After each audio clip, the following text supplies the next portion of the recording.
Sahabat Excellent, kali ini Richcom with Dr. Po dilakukan di hutan kota Srengseng, Jakarta Barat. Sahabat Excellent, kali ini kita akan membahas tentang 5 kebiasaan buruk komunikasi.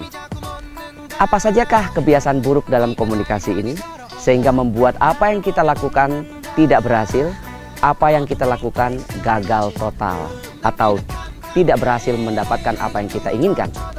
Yang pertama adalah kebiasaan buruk ini, kita hanya menghubungi saat membutuhkan saja. Artinya, sahabat Excellent, kita menghubungi seseorang ketika kita hanya membutuhkan dia saja. Kalau kita tidak membutuhkan dia, kita tidak pernah bersilaturahmi atau berhubungan dengan orang tersebut. Hal ini bisa kita asosiasikan dengan seseorang yang selalu datang kepada kita saat dia membutuhkan bantuan, tetapi selama hidup kita dia tidak pernah datang atau jarang sekali berhubungan dengan kita. Misalnya tetangga kita, ya, saat mereka membutuhkan kita, mungkin ingin meminjam uang, ingin meminjam sesuatu, mereka datang kepada kita tanpa pernah bersilaturahmi sebelumnya. Kepada orang seperti ini kita pasti akan merasa sangat jengkel. Jangankan meminjamkan apa yang dia inginkan, hanya menerimanya sebagai tamu saja pun kita sudah enggan. Mengapa demikian? Karena orang ini tidak pernah memperkenalkan diri, tidak pernah mendekatkan diri, tidak pula pernah say hello kepada kita. Bagaimana kita bisa dekat? Bagaimana kita bisa membantu orang yang tidak pernah sama sekali peduli dengan kita? Karena itu, sahabat Excellent, jika Anda memiliki kebiasaan buruk macam ini, marilah kita mulai sadar bahwa datang kepada seseorang pada saat membutuhkannya saja akan membuat orang itu merasa jengkel. Apalagi saat kita berdoa kepada Tuhan misalnya. Kita belum pernah berdoa sama sekali, tapi begitu kita punya masalah, kita datang kepada Tuhan, kita berdoa sungguh-sungguh padanya, kita tentu akan pasti tidak mendapatkan jawaban dari Yang Maha Kuasa.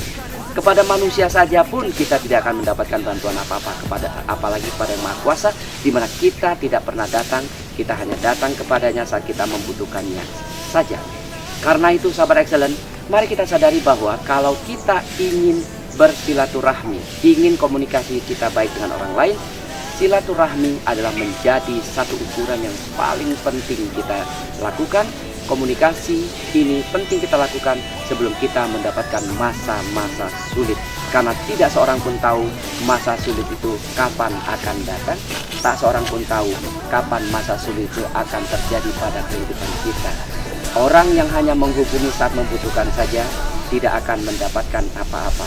Orang yang hanya datang pada saat dia penting atau perlu saja akan menuai kekecewaan. Karenanya, kita harus sadar bahwa salah satu kebiasaan buruk dalam komunikasi adalah menghubungi saat memerlukan saja. Jika Anda sudah mengerti hal ini, Anda sudah sadar hal ini, maka mulai saat ini, cobalah menghubungi mereka. Apakah melalui pesan singkat, apakah melalui telepon, apakah melalui tatap muka langsung, atau dengan media-media komunikasi lainnya. Karena hanya dengan cara ini mereka akan merasa happy, mereka akan merasa dihargai, mereka akan merasa siap kapanpun kalau dimintai bantuan. Bayangkan sahabat Excellent, kalau kita sudah dekat, kita sudah sering berkomunikasi, sudah sering bersilaturahmi, saat kita membutuhkan mereka, saya punya satu keyakinan tingkat tinggi bahwa orang ini pasti akan membantu kita. Orang ini tidak akan segan-segan melakukan apapun yang kita minta sepanjang mereka mampu, termasuk meminjamkan uang sekalipun. Kenapa? Karena ada kepercayaan di sana. Karena mereka sudah mengenal kita, mereka sudah tahu siapa kita, dan mereka sudah tahu bahwa kita adalah orang yang punya etika komunikasi yang baik. Mereka juga sudah tahu apa yang kita lakukan selama ini terhadap mereka, sehingga tidak ada satupun yang akan ragu meminjamkan apa yang mereka miliki kepada kita saat mereka memang betul-betul memilikinya. Dengan demikian, sahabat Excellent, mulai hari ini, mulai dari detik ini, silakan renungkan kembali. Sahabat-sahabat manakah yang selama ini belum kita kunjungi? Teman-teman manakah yang selama ini belum kita datangi sehingga kita masih punya kesempatan untuk membina hubungan? Jangan sampai hubungan ini rusak, jangan sampai komunikasi ini tidak terjadi dengan baik, jangan sampai relasi kita tidak berjalan dengan mulus sebagaimana yang kita harapkan dalam perjalanan hidup ini. Karena sesungguhnya tidak seorang pun yang bisa hidup sendiri. Kita suatu hari akan butuh bantuan orang. Mungkin sekarang tidak, tapi siapa tahu pada lain kesempatan kita akan membutuhkan bantuan mereka. Karenanya jangan pernah menunda-nunda atau memutus tali silaturahmi dengan orang lain. Peringatan keras buat kita yang sudah semakin kehilangan sahabat, yang sudah kehilangan teman-teman dekat.